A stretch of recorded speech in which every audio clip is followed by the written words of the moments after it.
sommes heureux de vous accueillir et de vous retrouver pour ce nouveau numéro d'International sur les antennes de TV5 Monde, sur celle de Radio France Internationale. Je vous rappelle que nous réalisons cette émission en liaison avec le quotidien français Le Monde. L'invité de cette dernière édition 2013, Ronnie Boorman, merci d'être avec nous. Une figure légendaire, pourrait-on dire, de l'humanitaire, les French Doctors, tels qu'on les désignait alors. Vous avez été président de Médecins sans frontières pendant une dizaine d'années, 82 à 94, et vous êtes aujourd'hui directeur de recherche à la fondation donc de Médecins sans frontières.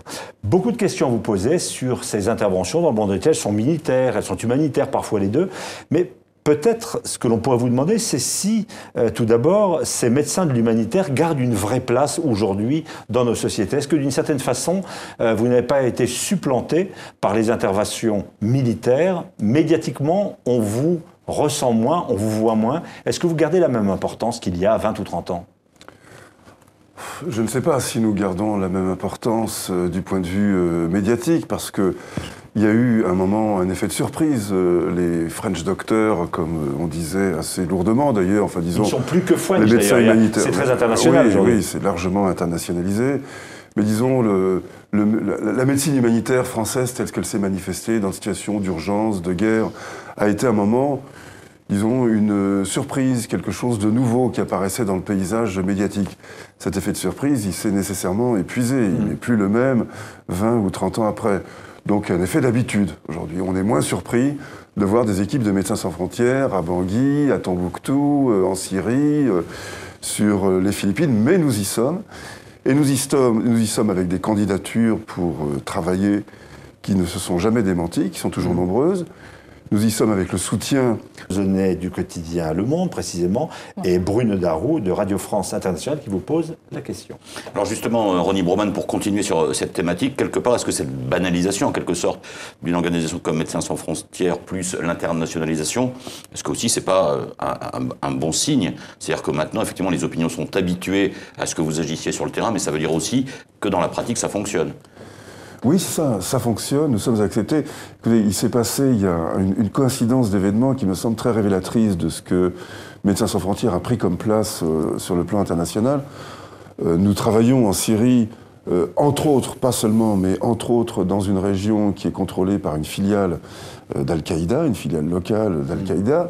Ce n'est pas, a priori, l'organisation la plus ouverte aux Occidentaux, la plus sympathique ou la plus sympathisante de Médecins sans frontières, et pourtant, nous y travaillons, et nous y travaillons dans de bonnes conditions. Nous avons négocié avec eux une sorte de mandat, une sorte d'immunité pour nos équipes, pour les patients, pour les lieux où ils sont traités, ce qui fait qu'il y a une sorte de mini-convention de Genève qui a été négociée entre Al-Qaïda et Médecins sans frontières localement, car c'est exactement de cela qu'il s'agit lorsqu'on parle de convention humanitaire, de convention de Genève. Donc il y a une reconnaissance qui est, je crois, lié au fait que Médecins sans frontières apparaît comme l'équipe, enfin comme l'organisation médicale humanitaire de référence, reconnue, y compris jusque dans les confins de la Syrie, par une organisation djihadiste. Et au même moment, à la même période, à la suite des bombardements chimiques dans le quartier d'Al-Routa, dans la banlieue de Damas, donc, dans le cadre de la montée en puissance, disons, d'un rapport de force, d'une menace d'intervention, John Kerry a utilisé les observations faites par Médecins sans frontières en Syrie également, les reprenant en son compte, considérant que finalement la parole de Médecins sans frontières valait authentification du bombardement. Donc il y avait un crédit qui était apporté du côté de la Maison-Blanche et du département d'État américain, qui était le symétrique du crédit dont nous bénéficions du côté d'Al-Qaïda. Eh bien, pour moi, cette convergence, cette coïncidence-là, elle est révélatrice de la place qu'a prise Médecins sans frontières dans le monde. Et je pense qu'aujourd'hui, MSF est probablement la seule organisation qui peut être citée élogieusement des deux côtés dans un conflit aussi complexe que la Syrie. Alors, nous allons donc vous poser des questions précisément sur ces différents théâtres d'opération. Charlotte Bozonnet elle-même rentre du Mali. Nous allons vous poser ces questions après peut-être le rappel avec les images de Médecins sans frontières des différentes difficultés et de vos théâtres d'opération. Il y a des bébés qui arrivent, ils sont nés cette nuit sous la pluie, ils ont froid. Il y a un minimum, quoi. Il faut juste mettre des bâches. Je comprends pas, vraiment ça me dépasse. Le PAM, le HCR, ils sont où aujourd'hui? Je sais pas. Faut leur demander, je sais pas où ils sont. Excuse-moi. La Centrafrique, dernière opération en date pour MSF dans un pays en guerre.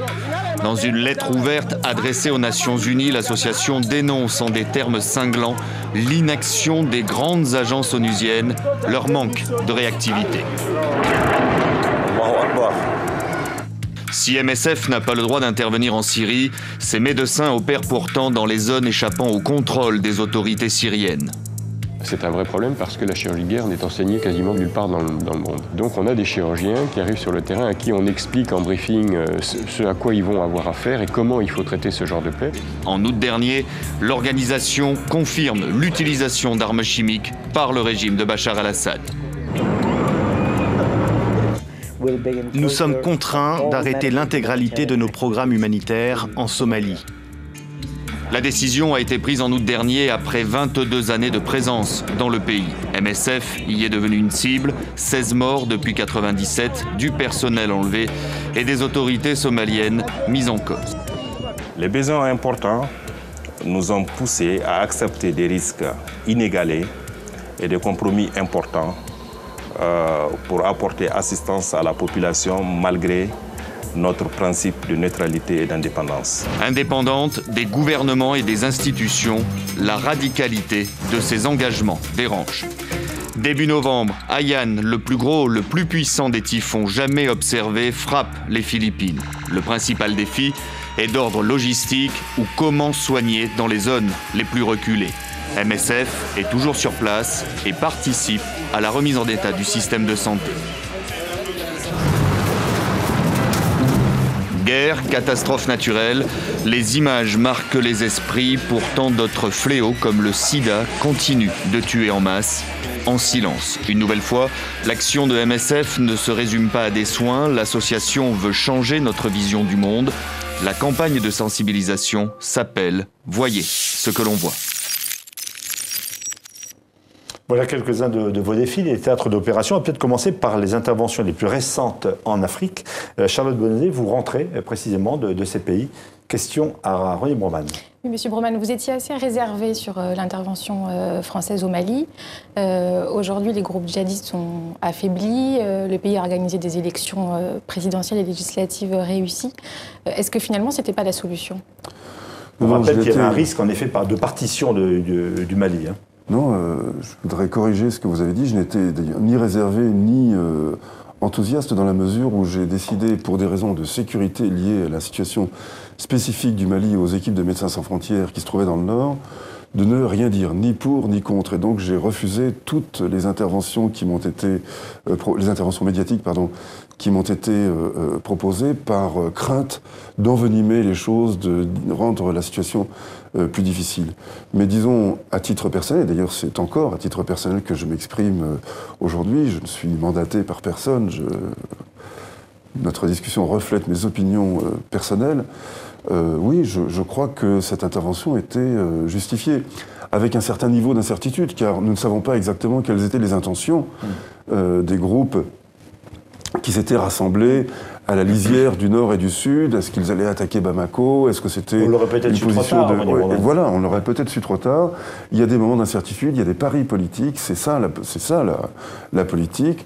Et non, moi je comprends très bien que le souci de stabiliser le pays, d'éviter une situation de chaos à Bamako qui aurait résulté donc de l'arrivée des groupes djihadistes ait été prise en compte par l'Élysée, que d'un commun accord, cette intervention ait eu lieu. Ce qu'il faut garder à l'esprit, c'est qu'une intervention militaire ne règle pas des problèmes politiques, ni au Mali, ni en Centrafrique, où là, d'une manière plus claire, parce que il n'y a pas une intervention contre quelqu'un. On pourrait dire qu'en Centrafrique, c'est une intervention pour, mais pas contre, alors qu'au Mali, il y avait une intervention contre. Elle est donc moins controversée en Centrafrique. Plus difficile, peut-être. Plus difficile, oui. Ah non, enfin, il me semble qu'elle est moins controversée du point de vue local. Mais en effet, mais vous avez raison, du point de vue national, dans l'opinion, elle est plus controversée, en fait. Mais quoi qu'il en soit, je n'attends pas, même quand j'approuve une intervention militaire internationale, je n'attends pas qu'elle résolve une crise politique majeure, ni la construction d'un État stable en Centrafrique, ni la réunion des deux parties divisées du Mali ne pourront être assurées par une intervention militaire. C'est toute la difficulté, c'est la limite, c'est toute la difficulté de penser ces interventions dans un cadre politique et non pas comme une fin en elle-même. Alors justement, on va peut-être revenir aussi à la situation qui prévaut à Bangui, parce qu'on l'a vu et entendu dans le sujet. Votre organisation pousse un peu, on peut appeler ça un coup de gueule sur le fait que vous vous sentez isolé à Bangui. Comment vous expliquez ce manque de réactivité de la communauté internationale, de l'ONU et des organisations qui en dépendent ? Écoutez, en l'occurrence, c'était pas la communauté internationale dans son sens extrêmement évanescent, c'était vraiment les agences opérationnelles de l'ONU que nous avions dans notre ligne de mire. Vous demandiez un coup de main, quoi. On demandait un coup de main, mais on demandait aussi que l'ONU, qui depuis des mois est informé, pas moins que nous en tout cas, de la dégradation continue de la situation, se mette en situation un petit peu plus réactive. Ça n'a pas été fait, et lorsque les violences ont atteint un nouveau niveau en Centrafrique, que des masses de population ont commencé à se déplacer, on a vu l'ONU, les agences de l'ONU, plutôt elles-mêmes se déplacer vers l'extérieur, c'est-à-dire quitter le pays ou se claquemurer dans leur campagne, plutôt que de se mettre au travail. Elle n'était pas menacée, il n'y avait pas de risque, on ne tirait pas sur les étrangers, donc c'est incompréhensible. Pourquoi ? Mais donc moi, en fait, vous ne l'expliquez pas. Non, mais je refuse de l'expliquer. Je pense que c'est à eux de s'expliquer, de donner les justifications de cet immobilisme, voire, s'il n'y a pas de justification, de s'en excuser et de dire qu'ils en tirent les leçons pour la suite. Il ne s'agit pas de les harceler, il ne s'agit pas de... Donc vous demandez que ces agences de l'ONU s'excusent à tout le moins.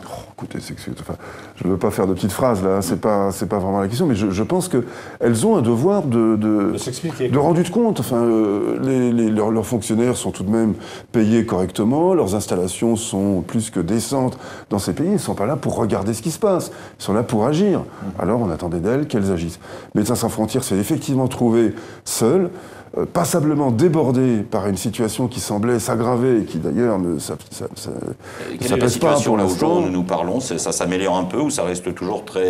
Non, c'est extrêmement explosif, c'est très volatile. Enfin, la situation, vous, comment vous gérez la situation ? Après, on pourra parler de la situation en elle-même, mais...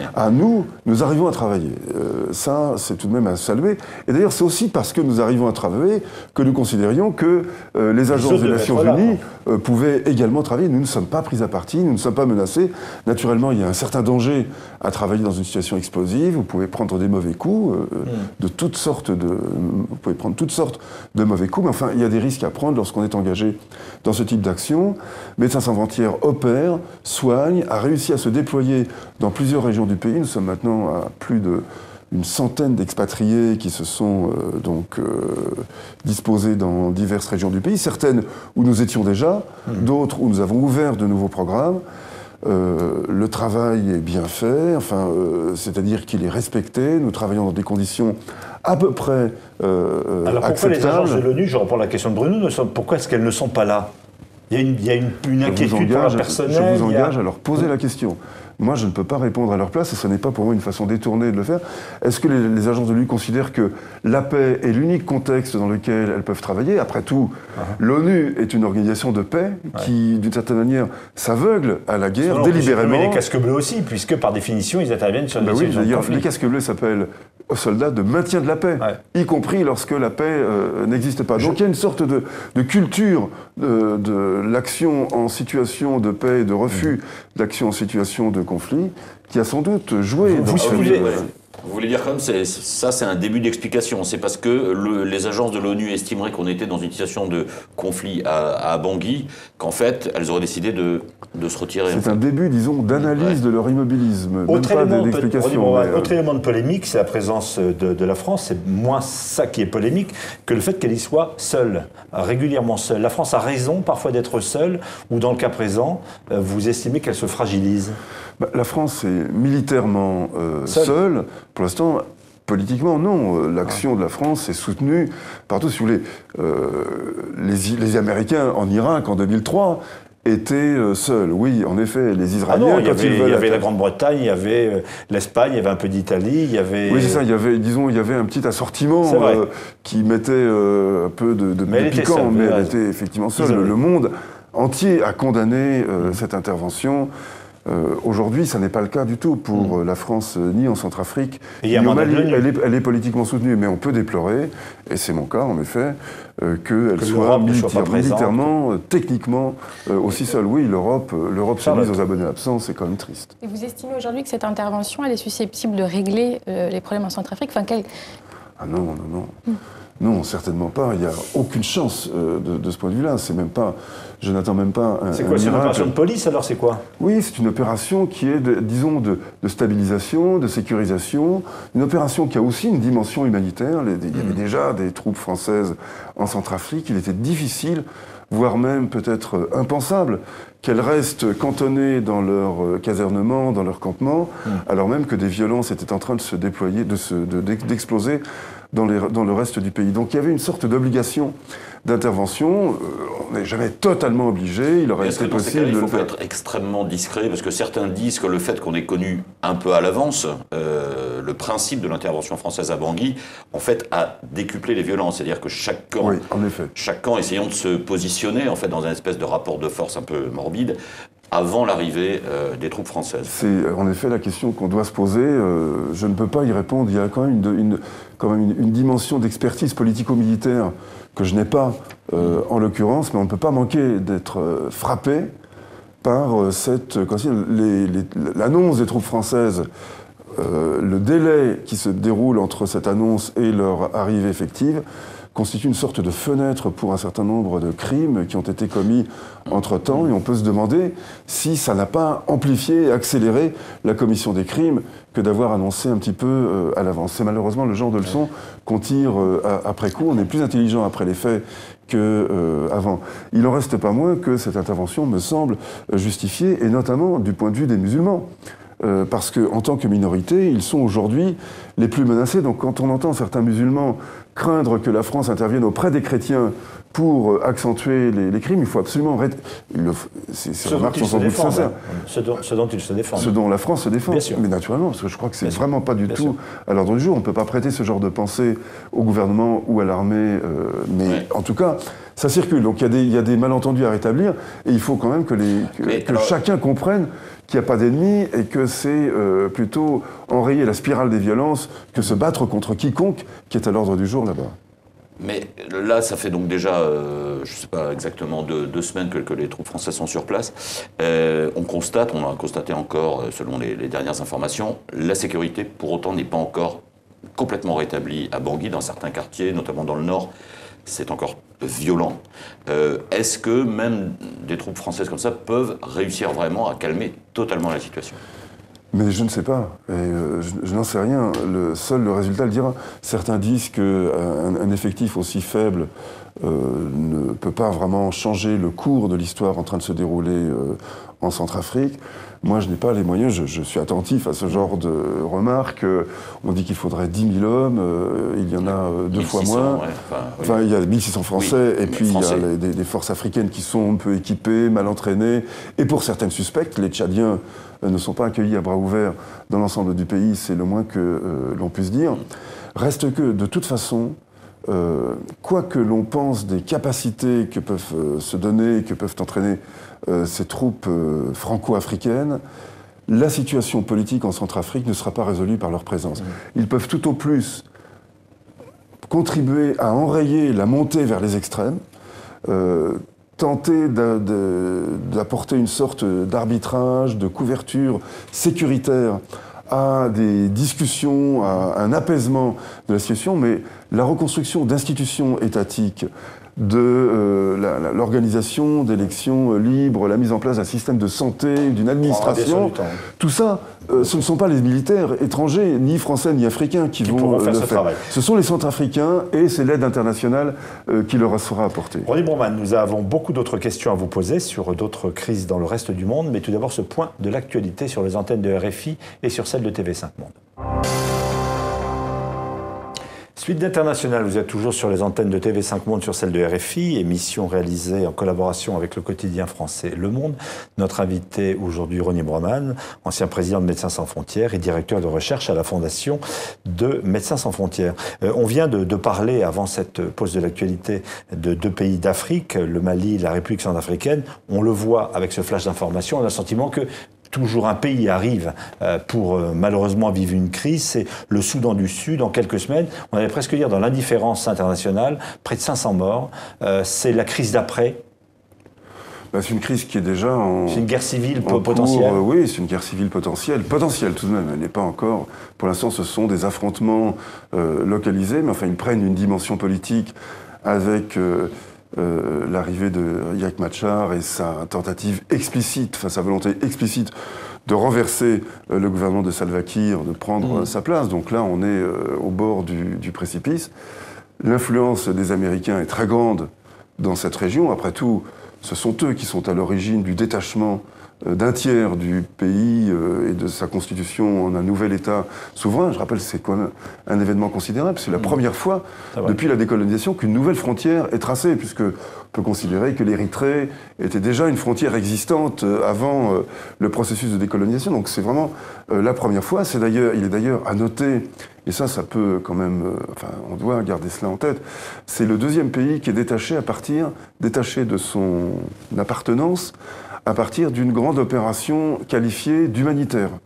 Puisque l'opération Lifeline Soudan, qui ravitaillait donc l'ensemble de cette région en guerre, a débouché d'une certaine manière sur l'État du Soudan du Sud, comme ça a été le cas au Kosovo, où à partir d'une opération humanitaire, on a vu apparaître un nouveau pays. Il y a quelque chose d'assez troublant. Ça, c'est un événement tout à fait nouveau sur lequel, je crois, les humanitaires, les politiques doivent réfléchir. Cela étant, on peut attendre des États-Unis qu'ils s'impliquent, puisqu'ils sont vraiment à l'origine. En gros, c'est une création des évangélistes américains, des évangéliques, américains, le Sud-Soudan. Ce ne sont pas eux qui sont au pouvoir avec maintenant Barack Obama, mais enfin, le président des États-Unis doit, je crois, assumer cette position. On voit qu'il a commencé à le faire, menaçant d'interrompre l'aide d'interrompre la présence américaine, donc si les troubles continuaient, si ça débouchait sur un coup d'État, on va voir ce qu'il en est. Mais il ne va quand même pas, Barack Obama, jusqu'à évoquer, pour le moment, une intervention. Ça paraît complètement exclu du radar américain. Je pense que c'est en effet tout à fait... Donc il n'y a que la France, en fait, qui intervient dans les pays d'Afrique aujourd'hui. À une échelle quand même plus petite. Intervenir à l'échelle du Sud-Soudan, ce serait quand même considérable. Enfin, vous avez vu qu'il y a 4 soldats américains qui ont été blessés à Djouba, ce qui montre qu'il y a une présence américaine, militaire dans le pays. Nous regardons sur l'Afrique où les crises vous appellent beaucoup. Il y a une autre réalité au cours des derniers mois et même de 3 dernières années, pratiquement l'anniversaire de ce qui s'est passé, de 3 ans, de ce qui s'est passé en Tunisie. Comment est-ce qu'avec un peu de recul, vous estimez ce printemps arabe? Est-ce que vous faites partie de ceux qui sont déçus, printemps arabe entre guillemets, puisque sur place on n'aime pas beaucoup la formule? Est-ce que vous dites qu'il y a eu cet hiver islamiste qui a au fond froidé l'optimisme? Quel jugement vous portez avec un tout petit peu de recul? Moi je ne suis pas déçu, entre guillemets, parce que la démocratie n'est pas là. Non, la démocratie n'est pas là, mais la démocratie n'est pas, si vous voulez, le contenu d'un œuf dont il faudrait casser la coquille. La coquille serait la dictature, et une fois qu'on arrive à l'intérieur de l'œuf, enfin vient la démocratie. La démocratie, c'est une construction collective qui prend du temps, qui s'installe dans la durée, comme toutes les transitions démocratiques, comme tous les mouvements, les processus démocratiques que l'on peut observer, l'ont fait. Il suffit de se retourner sur notre propre histoire pour voir comment tout cela... En Iran, ça a pris 30 ans, il n'y a toujours pas vraiment un facteur de démocratie. Non, en effet, mais on voit qu'il y a du mieux en Iran. Enfin, le président Rouhani, c'est tout de même mieux que le président Ahmadinejad. On voit que la révolution verte de 2009 a été tout de même un moment extrêmement important de montée des forces démocratiques, et que la vie quotidienne en Iran va dans le sens de la démocratie. C'est-à-dire qu'il y a les structures étatiques, il y a les apparences extérieures, mais il y a aussi ce qui se passe dans le pays. Tout cela est à prendre en compte. Revenons au printemps arabe et avec la Syrie précisément. Que se passe-t-il? Doit-on continuer à parler à Bachar el-Assad? Quel jugement vous portez sur ce pays? Moi, je pars du principe que si l'on ne parle qu'à ses amis, on reste dans un cénacle relativement fermé, dans un entre-soi, et que c'est la négation même de toute la diplomatie, de la vie internationale, que de se cantonner à ça. Donc naturellement, il faut parler, selon moi, à Bachar el-Assad. Mais comme quand on parle à un pays dictatorial qui mène une guerre terrible, contre son on peuple. n'y va pas de manière naïve, candide, croyant tout ce que l'autre va dire. La diplomatie, c'est aussi un savoir-faire dans ces discussions, c'est l'établissement d'un calendrier, de conditions, bref, il y a tout un ensemble.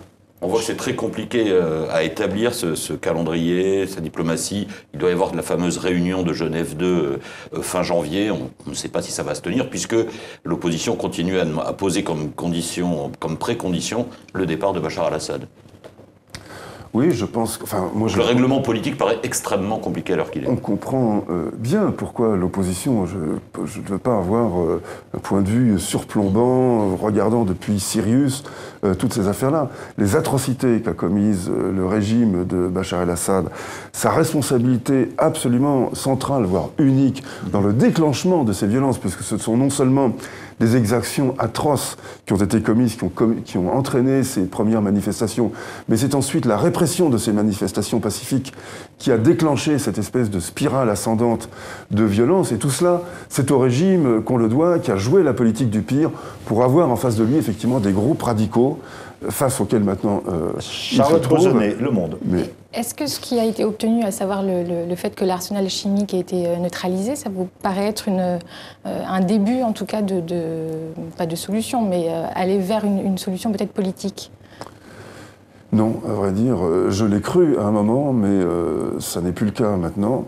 J'ai pensé que le recul du régime face aux pressions de ses amis russes et iraniens à la suite de l'utilisation de l'arme chimique allait permettre une ouverture politique et peut-être donc la constitution d'un espace de discussion. Non, en fait, ça a été plutôt une fermeture. L'espace s'étant totalement concentré sur la question du démantèlement des armes chimiques. Il semblerait même maintenant que l'on apprenne que tout ça était déjà en négociation avant les bombardements de Al-Routa et que donc on assiste à l'espèce de conclusion d'un processus qui était déjà bien en route du fait des pressions russo-américaines sur le régime. Donc en fait non, malheureusement il n'y a rien de nouveau.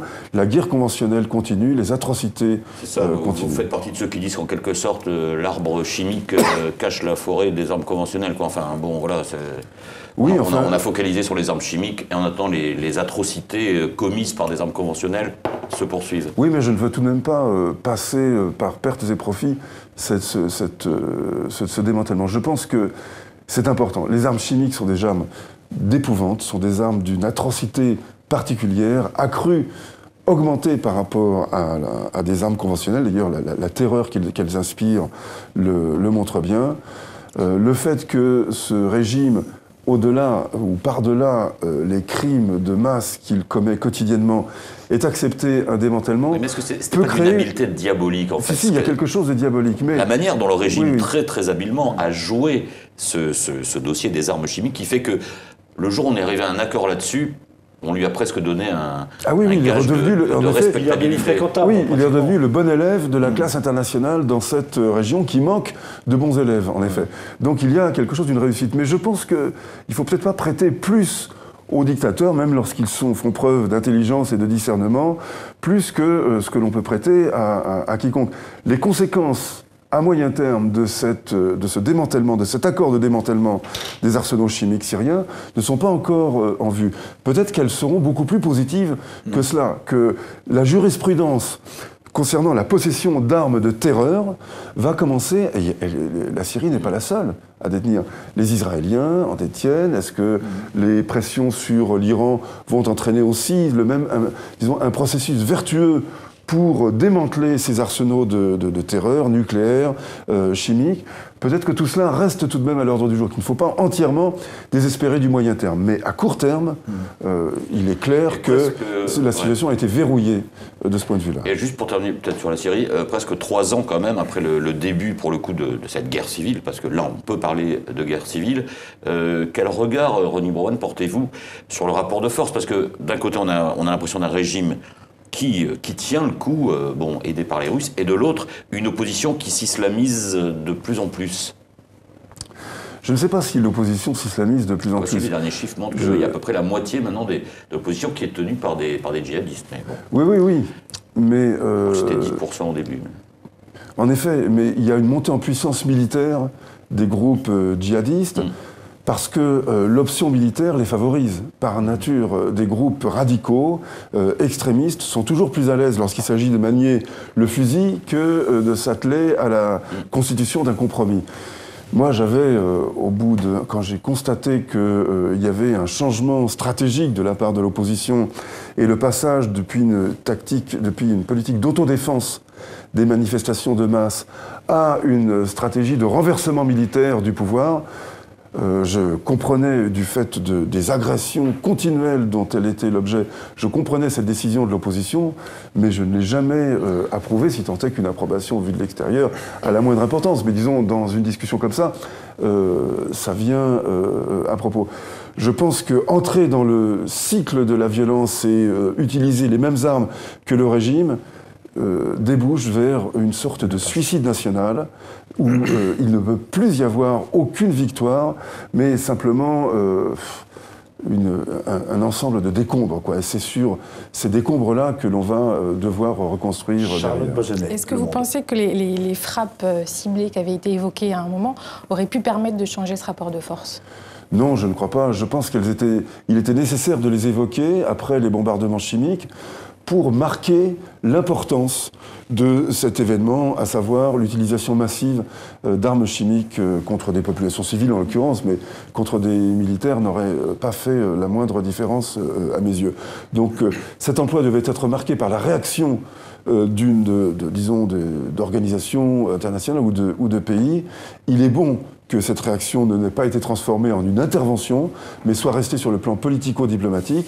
Elle a permis ce démantèlement des arsenaux. De toute façon, elle était impuissante à modifier significativement le cours de l'histoire en Syrie. Ça n'est pas une intervention internationale qui pourrait arranger les choses. Je pense qu'elle ne ferait que aggraver, créer encore plus de chaos, plus de violence. Donc je suis résolument contre toute intervention internationale. D'ailleurs, je suis contre les interventions internationales qui ont pour but de changer le régime d'un pays. Je pense que ça, c'est l'ouverture d'une série d'événements absolument incontrôlables. On allume des mèches qui mènent à des endroits totalement inconnus. C'est ce qui s'est passé en Libye et on en voit aujourd'hui... et en Centrafrique, on n'est pas passé très très loin, parce que bon, finalement, il y a eu une sorte de rétropédalage, mais il y a eu des commentaires pas très aimables, on va dire, du président Hollande vis-à-vis du président que je trouvais fort malvenu, en effet. Heureusement, comme vous le dites, il y a eu recul après. Bien. Ronnie Broman, peut-être un dossier sur lequel on vous a beaucoup entendu et qui a disparu des radars de l'actualité. Il s'agit du Proche-Orient. Vous avez été très critique, je rappelle, vous êtes né à Jérusalem, vous êtes français. Vous avez été très critique sur la politique d'Israël. Est-ce que actuellement il se passe quelque chose, John Kerry, sur place? On parle de discussions possibles. Ou est-ce que le dossier est passez-moi la formule, il est pourri, il ne bouge plus Non, mais il ne bouge plus, mais le surplace, on peut considérer que ça fait depuis 1995 qu'on le constate. On continue par habitude, par paresse, par facilité à parler de processus de paix, puis sans doute parce qu'on a envie de se rassurer, de se dire que tout de même quelque chose de positif se passe là-bas. Mais non, il y a des rencontres, il y a des discussions, on prend un pot, on évoque un vague ordre du jour. Mais non, si, ça avance. Ce qui avance, c'est la colonisation israélienne de la Palestine occupée. Ça, oui, en effet, ça avance jour après jour. La saisie des terres, la destruction des maisons, la destruction des maisons palestiniennes, la construction des maisons israéliennes, la saisie d'un peu plus d'eau, d'un peu plus de ressources, d'un peu plus de contrôle, la multiplication des routes d'apartheid, des routes réservées. Vous avez utilisé le mot d'apartheid pour la politique d'Israël. Vous le maintenez Oui, je le maintiens. Je ne dis pas que c'était un projet initial, mais je dis que c'est un développement que l'on constate aujourd'hui avec le développement des implantations. Alors, est-ce qu'il y aura un Mandela israélien? Puisque vous parlez d'apartheid, Mandela vient de s'éteindre. Il y a un Mandela palestinien. Il est actuellement en prison. Il s'appelle Marwan Barghouti. C'est une personnalité rayonnante, remarquable, extrêmement respectée, d'ailleurs, y compris par un certain nombre de secteurs du côté israélien. Je pense qu'une campagne pour la libération, elle existe cette campagne, mais enfin elle est extrêmement minoritaire. Vous comparez à Mandela? Pour moi, oui, c'est le Mandela palestinien. C'est un homme d'une stature politique, d'une stature intellectuelle, d'un courage physique, qui sont exactement les ingrédients que l'on observe chez Mandela, une espèce d'intelligence politique, un engagement personnel, qui sont extrêmement rares. C'est pour ça que Mandela restera Enfin, c'est la dernière grande personnalité politique du XXe siècle qui vient de s'éteindre, c'est la vie, c'est comme ça. Mais nous en avons une autre dans une autre région, à haute pression, à haute tension, de haute tension politico-diplomatique, c'est en Palestine. Marwan Barghouti, je pense qu'il ne faut pas louper une occasion de rappeler l'existence de cette grande personnalité politique. Lui détient une partie des choses. Mais ce qui nous manque, c'est pas le Mandela, c'est le De Klerk palestinien. Oui. Pour vous, le De Klerk israélien, ce n'est pas Benjamin Netanyahou, si on vous comprend bien. Non, Benjamin Netanyahou est une espèce une crapule. On voit déjà la manière dont il se sert pour lui-même en piochant. Là, c'est un peu. Je suis citoyen israélien aussi, hein, un peu de façon obligée. C'est les Israéliens qui m'ont déclaré citoyen. Donc, en tant que citoyen israélien, bien que je ne paye pas d'impôts dans ce pays, je constate qu'il mène grand train de vie, il a une espèce de manière d'oligarque russe, si vous voulez, ou d'émir pétrolier, villa, voiture, avion privé, enfin rien n'est trop beau pour monsieur et madame. Donc c'est une mise en cause oui, forte. Oui, mais ça, non, ça c'est un détail. Non, ce qui est grave, c'est que ce personnage, d'ailleurs, qui a fait l'objet d'une attention tout de même. Enfin, j'ai beaucoup défendu la politique de François Hollande au Mali et en Centrafrique. Je ne la défendrai certainement pas en Israël et en Palestine. Quand je vois le surcroît d'attention qu'il a donné à Benjamin Netanyahou en lui donnant la collade alors que Netanyahou ne demandait qu'à lui serrer la main, bref, en manifestant une espèce d'enthousiasme à la rencontre, alors même qu'il venait de s'incliner sur la tombe de Rabin, grand personnage qui vient d'une position extrêmement dure, mais qui a justement changé d'avis, qui a changé au cours et qui a compris que la sécurité passait par la paix avec les Palestiniens et non pas par leur écrasement. Mais cet homme a été condamné à mort par le Likoud de Netanyahou et de Sharon. On voyait ses portraits en Israël pendant la campagne électorale en 85. On voyait ses portraits en 94, pardon. On voyait ces portraits sous les oripeaux d'un nazi. Il y avait des insignes SS qui lui étaient collés dessus. Comment on peut décrire ça? Comme une proposition de mise à mort. Et c'est ce qui s'est passé. Et Netanyahou a une responsabilité directe dans l'assassinat de Rabin et donc dans l'interruption de processus. Alors je trouve qu'aller s'incliner sur la tombe de Rabin, certes c'est bien, c'est nécessaire, c'est un signe politique qu'il fallait faire, mais à ce moment-là, on en tire les conséquences. Il n'est pas allé en Afrique du Sud aux obsèques de Mandela, vous le regrettez? Il n'est pas, bien entendu qu'il n'est pas allé, puisque le Likoud... C'est trop cher. Oui, c'est ça, c'est trop cher. Alors, j'ai rappelé la manière dont il faisait usage de l'argent public ou de l'argent privé là-bas, mais il n'y est pas allé parce qu'il était évidemment extrêmement gêné. Le Monde a très très bien rappelé les rapports qui existaient entre Israël et l'Afrique du Sud, notamment dans les années 70, pas dans les années 60. Dans les années 60, Israël condamnait l'apartheid. Il avait proposé une motion commune, Haute-Volta, donc le Burkina d'aujourd'hui, la Haute-Volta de l'époque, et Israël qui condamnait l'apartheid. Mais à partir des années 70, ça a été le contraire. Et sous la direction de qui? Du ministre de la Défense de l'époque, qui était Shimon Peres, aujourd'hui. Donc on comprend que Shimon Peres, qui a fabriqué l'armée de l'apartheid, soit un peu embarrassé pour ça. On a reçu un nazi, le Premier ministre John Forster, reçu en 1976 en Israël, sympathisant nazi notoire, Premier ministre sud-africain, pardon, sympathisant nazi notoire, explicite, est allé visiter Yad Vashem, le mémorial des victimes de la Shoah. Voilà ce qui rend compte des rapports israélo-sud-africains et qui explique pourquoi ni l'un ni l'autre n'étaient les bienvenus dans Charlotte. Vous parlez de l'avancée de la colonisation. Est-ce que vous pensez qu'une solution à deux États, avec un État israélien et un État palestinien vivant côte à côte et en paix, est encore possible aujourd'hui concrètement? Non, je pense que c'est la solution à laquelle sans doute beaucoup aspiraient, mais qui est enterrée par la dépossession palestinienne des terres, par la colonisation croissante. Donc je ne vois pas aujourd'hui comment on peut retirer... Il reste une solution de paix? Ah oui, il reste une... D'abord, je pense par principe, il reste toujours une solution de paix. Il y a un moment où parce que vous entendez dans le sentiment que voilà, oui, mais elle n'est pas apportée. On continue de parler de solutions de deux États alors que chacun sait, vraiment, je pense que ça n'est un secret pour personne, mais c'est simplement on garde ça pour soi.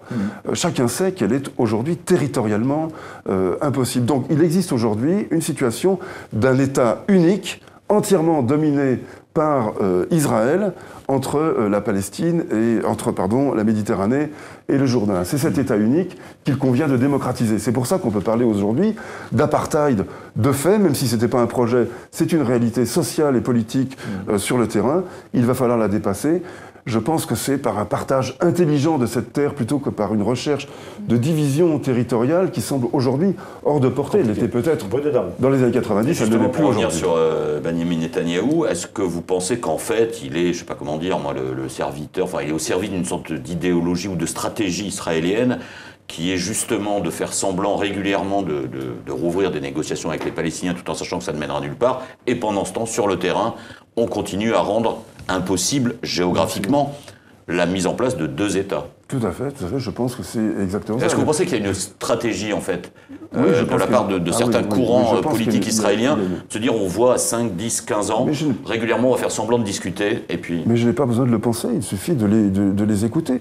Pour les gens qui sont au pouvoir aujourd'hui, contrairement à la fiction dans laquelle on s'entretient, pour les gens qui sont au pouvoir aujourd'hui, Netanyahou et ses différents alliés, il ne faut quand même pas oublier que ce sont des gens extrême droite. Ce sont des extrémistes qui sont au pouvoir en Israël.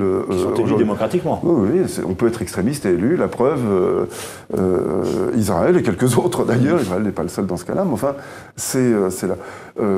Pour eux, les accords d'Oslo ne sont que des chiffons de papier. Ils l'ont clairement dit. Avigdor Lieberman, qui proposait de bombarder à l'arme nucléaire Gaza ou le barrage d'Assouan, est ministre des Affaires étrangères. Voilà le genre de bonshommes qui dirigent cet État aujourd'hui. Oui, donc, en effet, il n'y a aucune chance d'obtenir d'eux le moindre recul. Quand on demande aux Palestiniens de reconnaître la nature juive de l'État d'Israël, de reconnaître Israël plutôt comme État juif légitime, on leur demande tout simplement d'être sionistes. Et c'est quand même un peu un comble de demander aux Palestiniens de se convertir au sionisme. Mais c'est une façon, au-delà du côté, disons, presque amusant de cette situation, c'est une façon d'opposer une fin de non-recevoir permanente. Vous voyez, ils ne veulent pas de nous, donc comment voulez-vous qu'on veuille de... La parole de Mandela qu'il faut retenir là-dessus, c'est qu'il disait que c'était aux puissants, c'était à ceux qui dominaient la situation de faire le premier geste pour enclencher un processus vertueux. Et bien là, on peut considérer que ça n'est certainement pas le cas, c'est même tout le contraire.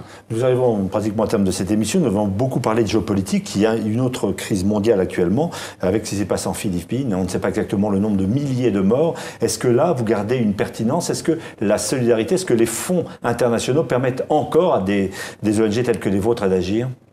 Oui, elles permettent... vous savez, dans une catastrophe naturelle comme celle des Philippines, mais c'est vrai dans toutes, on peut considérer que 80 à 90% des secours, je taille un petit peu large mais grossier, sont fournis par, d'une part, l'armée, d'autre part, la population et les institutions sociales.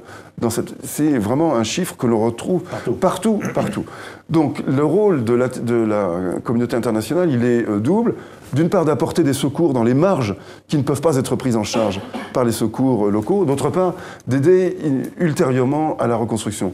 L'exemple de l'Indonésie avec le tsunami a montré, pas du point de vue de l'urgence, mais du point de vue de la reconstruction, que c'était tout à fait possible. Donc il y a, et que ça marchait bien. Donc je pense qu'il n'y a pas de raison de ne pas le penser pour les Philippines non plus. Les secours ont fonctionné efficacement, l'armée a fait son travail avec retard, avec même beaucoup de protestations issues de ce retard, mais elle l'a fait. Les organisations internationales sont à pied d'œuvre, ça va durer quelques semaines ou quelques mois, elles se retireront, ensuite viendra le moment de la reconstruction, et je pense qu'il y a lieu d'être confiant au moins pour ce processus. Ronnie Broman, merci d'avoir passé cette heure en notre compagnie sur les antennes de TV5 Monde avec Radio France Internationale et le quotidien Le Monde. Merci pour ce regard porté sur 2013, cette dernière édition. Nous nous retrouverons en 2014 pour d'autres grands invités également de cette émission. Merci Ronnie Broman. Merci à vous.